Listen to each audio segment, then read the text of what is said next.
अब हम पढ़ रहे हैं दांत की संरचना, स्ट्रक्चर ऑफ टीथ। दांत हमारे जबड़ों में धसे हुए रहते हैं।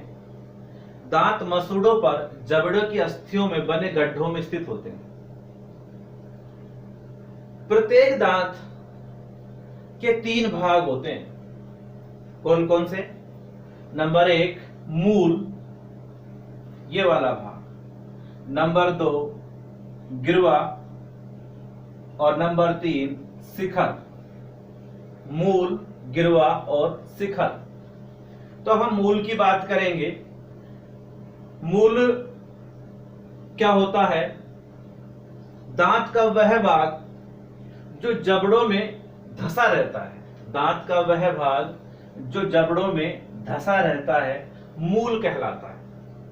क्या कहलाता है? मूल कहलाता है। देखिए, हमारे दांत 4 प्रकार के होते हैं। पहला दांत अगर हम बात करें तो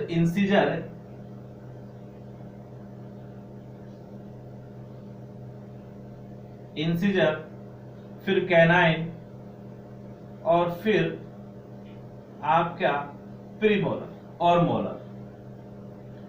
तो जो इंसिजर है और कैनाइन है, उनमें तो रूट की संख्या 1 पाई जाती है, जबकि मोलर और प्रीमोलर में रूट की संख्या 2 से अधिक भी हो सकती है। अब हम बात करते हैं गिरवा की या नेक की बात करते हैं। तो मूल के ऊपर का जो भाग है, मूल के जो ऊपर का भाग है वो नेक कहलाता है। क्या कहलाता है? नेक कहलाता है, जो मसूड़ों से क्या रहता है? ढका रहता है। और इसके ऊपर एक पदार्थ पाया जाता है जिसे कहते हैं सीमेंट। ये रहा सीमेंट।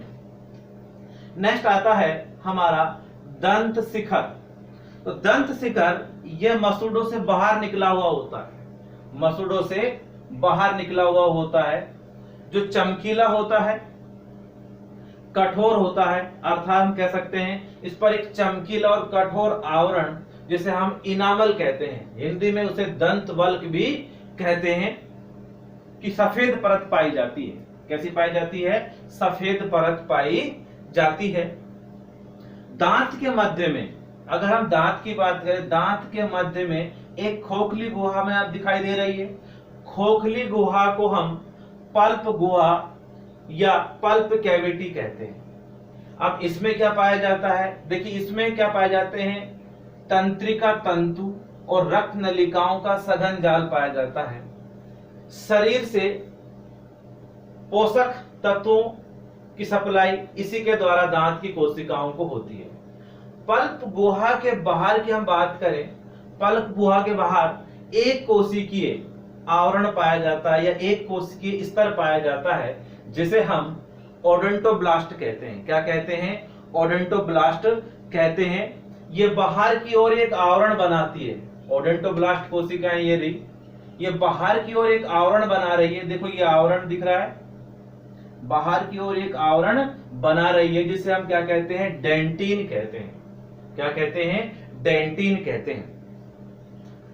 डेंटिन का उद्भव मीजोडर्म से होता है, मध्य जनन स्तर से होता है।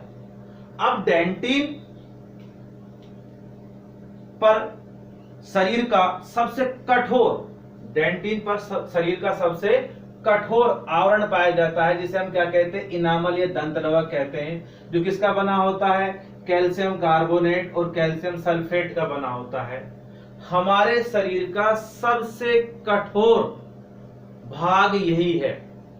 यह सिर्फ एक चीज से खराब हो सकता है, एसिड से, और किसी चीज से यह खराब नहीं होता, जो दांतों को चमकीला बनाए रखता है।